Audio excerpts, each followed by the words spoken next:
Okay, do you have any questions? Mr. President, where does the TikTok deal stand, given what we've seen, the tariffs Well, in it's moving China? along, but obviously I would say right now China's not exactly thrilled about signing it. We have a deal with some very good people, some very rich companies that would do a great job with it, but we're going to have to wait to see what's going to happen with China. So Mr. President, still on the table? no, it's on the table very much. I think China's going to want to do it, actually. Mr. President, Can you explain more of what you believe is the end game with China? Are you waiting for President Xi to blink? How do you think this is all going to be resolved? Look, for years we've been ripped off and taken advantage of by China and others, in all fairness, but by China, that's the big one. And it's just one of those things. You know, we're making $2 billion a day right now, this country. $2 billion a day with tariffs. And they were making $2 billion a day. We'll be making more. Now when you see what happened today, I don't know if it's still there. You know, I looked an hour ago, but we were up like close to 3,000 points. Nobody's ever seen a day like that. I think that's a record, isn't it, fellas? Definitely. Is that a record? It's a big Who would have thought we were going to have a record like that after watching? But because the geniuses of the world, they get it. Our country is very strong. We were left a very, very weakened country, both economically, financially, because of all of the tariffs and all of the other companies just raiding us and ripping us off. And also at the border, where 21 million people were allowed to come in. Many of those people were criminals. And but the people that do this for a living, some of them are very smart and some of them aren't smart at all. But these guys are very smart, and my group is very smart. My whole group is smart. And you've done so amazing on the border. I read the other day that there were 9 people and hundreds of thousands 2 years ago with Biden, and we had 9. We had it down to 9, and they were all let in for medical reasons. They were in bad shape. We let them in for medical reasons, not even for anything else. So you've been amazing. But that's a big thing. I think it's one of the greatest problems that I've never seen anything like it.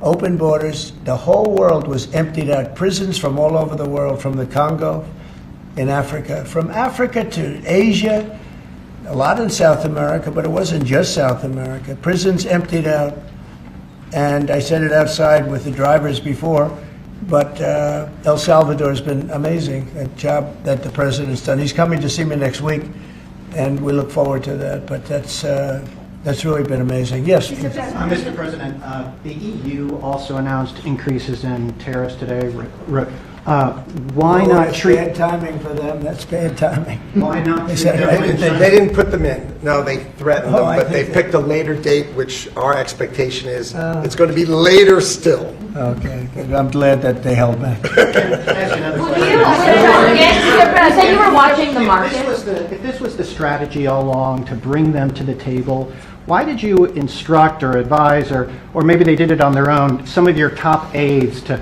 say this is not a negotiation, to hold the line, that they were going to hold the line, that you were not going to change Well, your a lot of mind? times it's not a negotiation until it is, and that happens. And, you know, I said outside that you have to have flexibility to do it right, and that's what we have. We brought everybody to the table, and it may not be a negotiation. It may not last. I mean, you know, things may be asked that I think are not fair to us.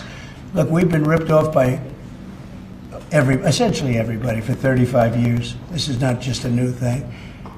And Roger Penske just left. He's a great gentleman, great man, actually. And he said no other president would have had the guts to do this. And I believe that's right. They wouldn't have done it. They should have done this a long time ago. Long time ago they should have done it. I started it with China. I took in hundreds of billions of dollars in tariffs and taxes from China in my first term. And we had the greatest economy. We were up 88% on the stock market. That was the greatest ever in the history of our country. But it had to be done. It's something that had to be done. Mr. President, thank you so much. Which countries will be negotiating first? Do you have any criteria? Because, for example, Brazil and the UK, they do not have deficits with the US. They have a surplus. They do not have a surplus. They have deficits with the US. So what is the criteria? And also, would you consider talking or meeting with Xi Jinping? Oh, sure. He's a friend of mine. I like him. President Xi, I like him. I respect him. but they haven't treated our country right. Sure, I'd meet with him. On the other countries, we have Japan is here, and South Korea is here, and others are here, and we're trying to see them. It's from what I hear, it's much more than 75. I said 75 plus. So many. It's everybody wants to make a deal, actually, and we want to do what's right for our country. We also want to do what's right for the world. The world is important. I mean, it's the world, right? And I think we're going to make a lot of people very happy. And I think investing in the United States of America will be the greatest investment that anybody's ever made.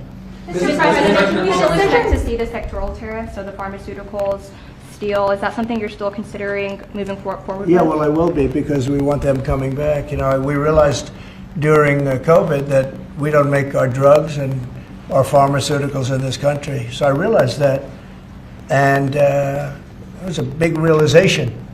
We had to go to China to get drugs. We had to go to other places. I won't even mention the names, but we had to go to other places. We don't make it, and that's because we let them leave. And now if they want to come back, we're going to put tariffs on the pharmaceutical companies, and they're going to all want to come back. They're going to come back.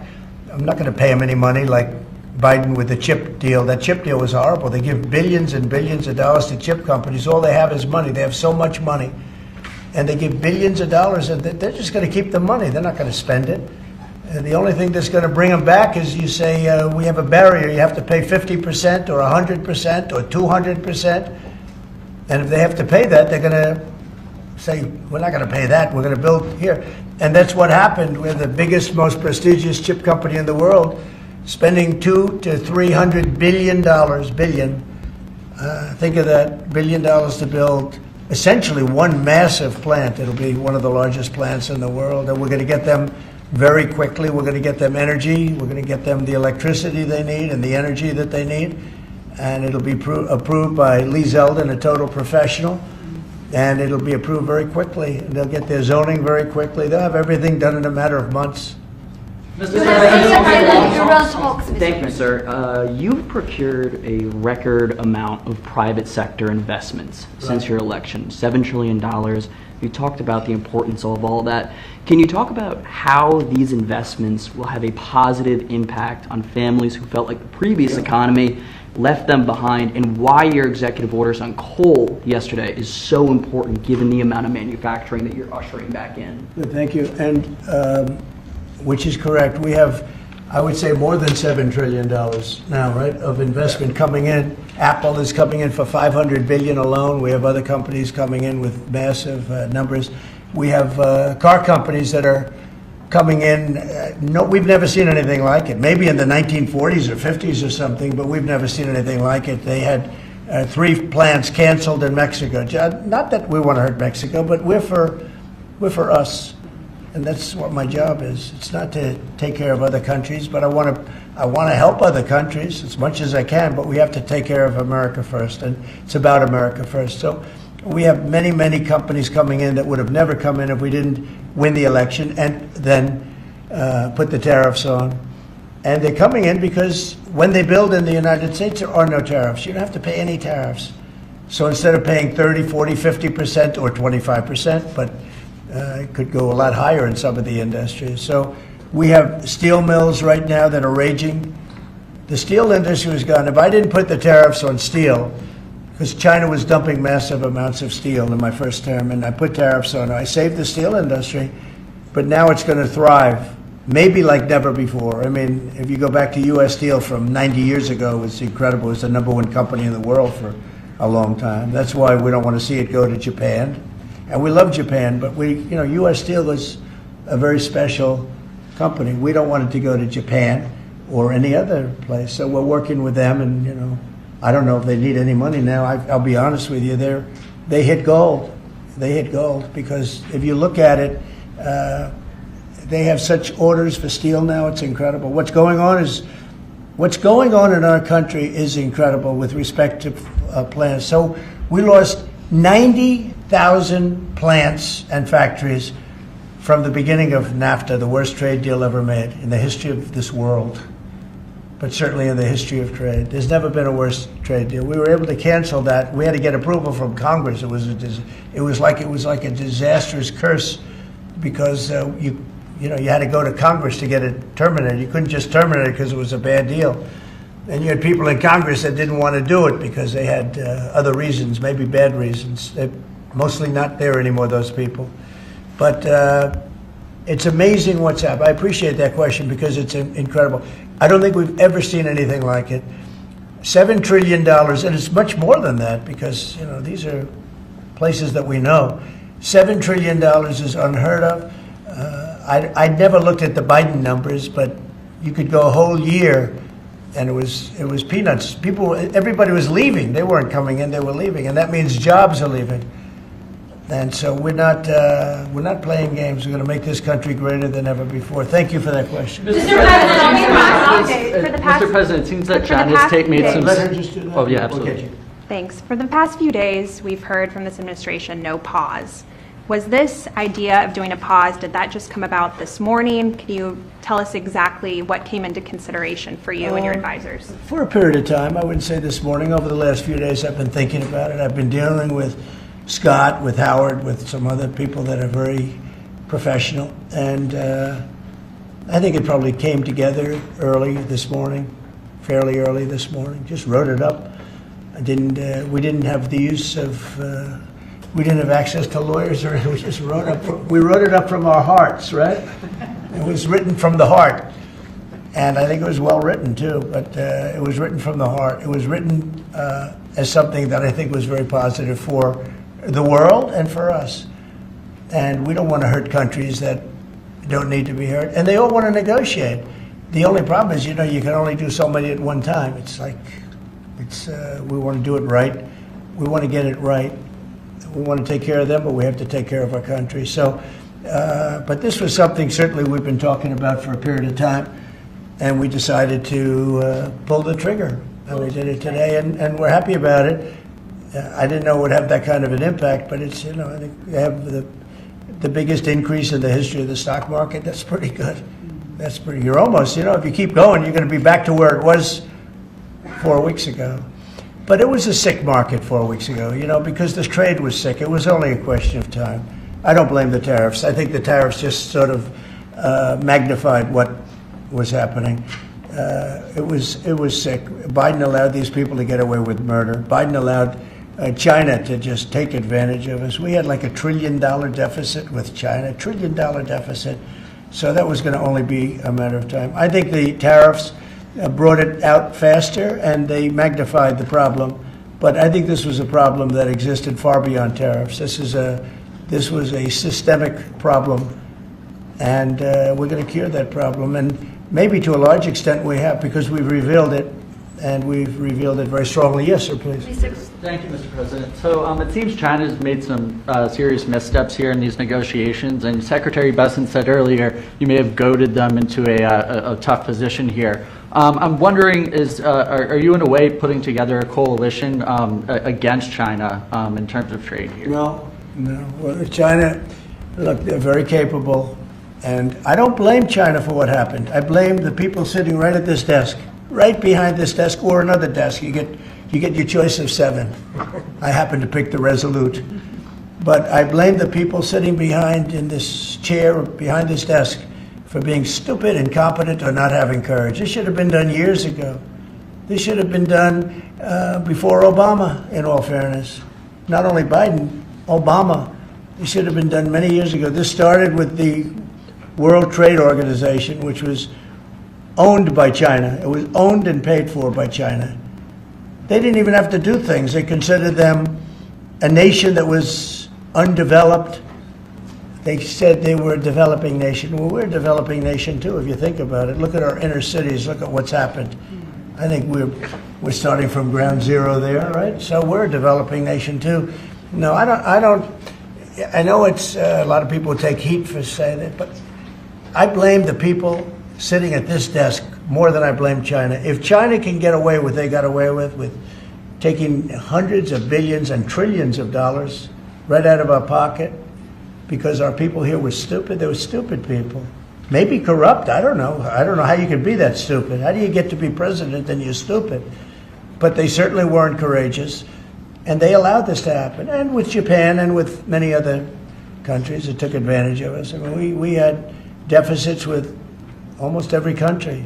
I used to read these things. The first term I'd read them. I'd actually read the agreements. I'd say, how could anybody agree to this stuff?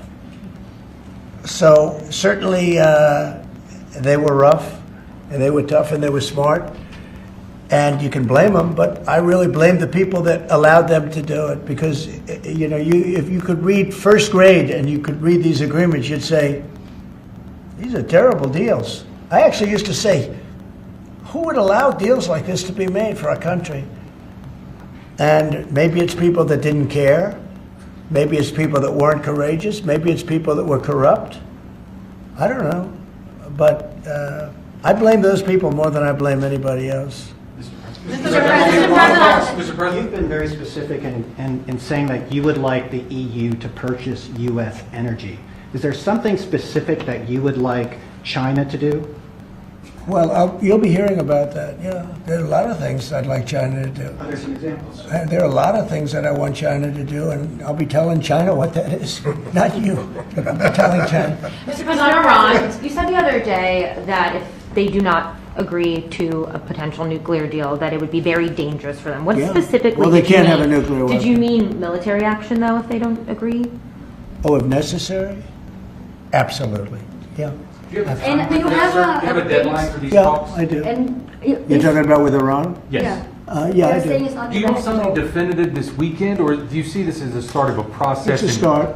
Do you have a timeline? We have a little time, but we don't have much time, Who is starting the because we're not going to let them have a nuclear weapon. Is Can't it let them have a awkward to nuclear be weapon. there, Mr. President? And we're going to let them thrive. I want them to thrive. I want Iran to be great. The only thing they can't have is a nuclear weapon. They understand that.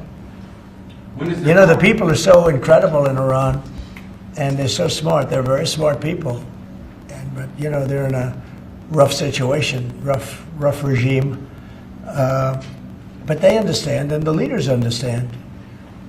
Mr. And I'm not asking for much. I don't, they can't have a nuclear weapon, and I've said that.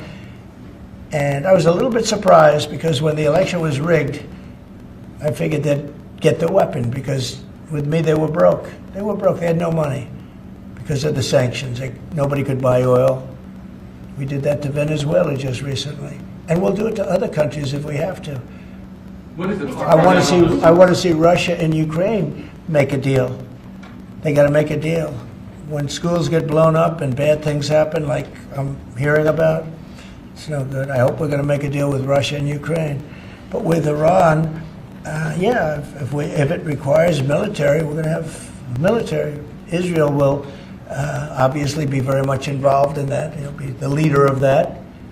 But nobody leads us. We do what we want to do. When would the clock run out on the talks?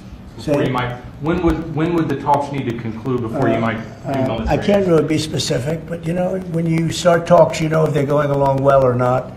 And I would say the conclusion would be when I think they're not going along well. So that's just a feeling. Mr. President, on the subject of U.S. troops stationed in Europe, do you have any plans to reduce the number of U.S. troops in Europe or in other NATO countries? Well, good. I mean, it depends. We pay for military over in Europe. We don't get reimbursed by much. South Korea too. So it'll be one of the things we discuss. That's unrelated to trade, but I think we'll make it part of it because it makes sense. Be nice to wrap it all up in one package for each country. It's nice and clean, and we have plenty of law firms. These are great law firms that we signed with, the best. And I think part of the way I'll spend some of the money that we're getting from the law firms, in terms of their legal time, will be, if we can do it, I think we can do it, using these great law firms to represent us with regard to the many, many countries that we'll be dealing with. We'll have good lawyers representing us, but we want to have good lawyers, and these are the best, considered the best lawyers in the world, right? I mean, considered the best in the world. I don't know. They just went off a little bit. Mr. President, two questions. On Iran, do you have an update on who will be participating or conducting these conversations? Will Witkoff be there on Saturday for these direct talks? And on China, some economists are saying that right now is technically embargo on China with 125% tariffs. Are you concerned of escalation beyond the trade war with China? No, I'm not concerned. I think President Xi is a very smart guy, and I think we'll end up making a very good deal for both. But, you know, we've been treated so badly for so many years. Again, we allowed that to happen. We've been treated so badly for so many years. But, no, I don't expect that. I think President Xi is one of the very smart people of the world, and I don't think he'd allow that to happen. And we're very powerful. This country is very powerful. Let me tell you, it's far more powerful than people understand. We have weaponry that nobody has any idea what it is, and it is the most powerful weapons in the world that we have. More powerful than anybody, not even close. So nobody's going to do that, but I think that if that's what you're referring to, maybe it's not. But just in terms of basic escalation, which is what you said, no, I think that President Xi is a man who knows exactly what has to be done. He's a very smart man. He loves his country. I know that for a fact. I know him very well. And I think he's going to want to get to a deal. I think that's going to happen. We'll get a phone call at some point, and it'll be off to the races. It'll be a great thing for them. It'll be a great thing for us. It's going to be a great thing for the world and for humanity. Do you have plans to meet with Putin in Saudi Arabia? At some point, I will. At some point. In Saudi We'll have to Arabia? see. I mean, we have to get there right now. You know, we got to get there. In the meantime, they're losing 2,500 on average young people every single week. Think of that. 2,500 people a week. It's not even conceivable. We got to get there fast. Do you think Take a couple of more. Yes. you have to increase tariffs on China even more before they come to the table or give you a I phone call? can't imagine it. No, I can't imagine. I don't think I'll have to do it. I don't think we'll have to do it more. We calculated it very carefully. By the way, you know, when you hear 100, a lot of people charge much more than that. Canada charges much more than that to our farmers, our dairy farmers. Many people charge much more than 100 or 125 in this case. But I don't, you know, it's still a significant number. I don't see that again. On the Yeah, investigations. please. Yeah, Mr. President. So, do you think some of your tariff critics would prefer, you know, to see the United States go through turmoil than to actually see it succeed, just because they are your policies? You mean just leave the tariffs the way they are now and just relax, right? Some people have said that. Look, again, we're making. It'll be soon much more than $2 billion a day. That's not the worst thing that I've ever heard. So yeah, some people say that, but you know, we look at the other side too. I think as the United States, we have an obligation to look also at the other side. We want what's good for everyone. I mean, it's America first, but we also want to make sure there's a world that can live and live happily and all of that. And so, you know, this is the way I look. No, but there are people that say, look, where we are now, I've been in worse positions in my life than making $2 billion a day plus, right? It's really plus. Thank you very much, everybody. Thank you, Press. Thank you, Press. Head it out.